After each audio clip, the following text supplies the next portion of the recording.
Summit County now getting their own high-tech surveillance cameras. They're aimed at watching roads to help law enforcement track cars they're looking for. The high country focus is a little different than other agencies across the state. Your reporter in the mountains, Spencer Wilson, explains why. This is not your standard traffic camera that's catching people either going through red lights or weaving in and out of a paid lane. This is about finding a specific type of car, a make, model, color, even the license plate, and then helping law enforcement know exactly where it is at a particular time.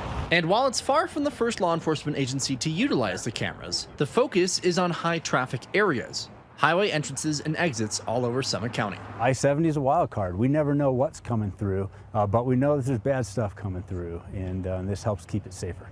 The cameras come courtesy of Representative Joe Neguse, who successfully lobbied the federal government for the $210,000 that will be spent to purchase the 30 flock cameras. Specifically to help prevent human trafficking, combat drug trafficking, locate kidnapping victims. It's a responsibility that we all share along the corridor. As with any major surveillance installation on public property, there's the possibility of concern from the general public.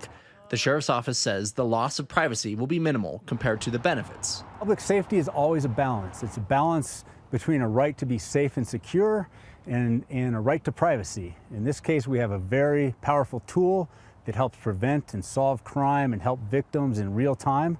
And on the other hand, it does collect data about vehicles passing a specific point at a specific time on a public roadway in a public space.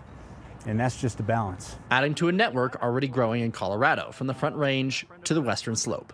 We are now part of a national database, right? And it's important to note that our cameras might assist a neighboring jurisdiction to solve their case, just as their cameras might help us solve our case. So it's really law enforcement working together to keep the I-70 corridor safe. The Summit County Sheriff's Office says they're planning to install the first round of cameras in January of next year. They'll do the rest as they move on throughout the rest of the year. In Breckenridge, Spencer Wilson, covering Colorado First. Spencer, thank you so much. And Spencer covers stories impacting communities across our mountains.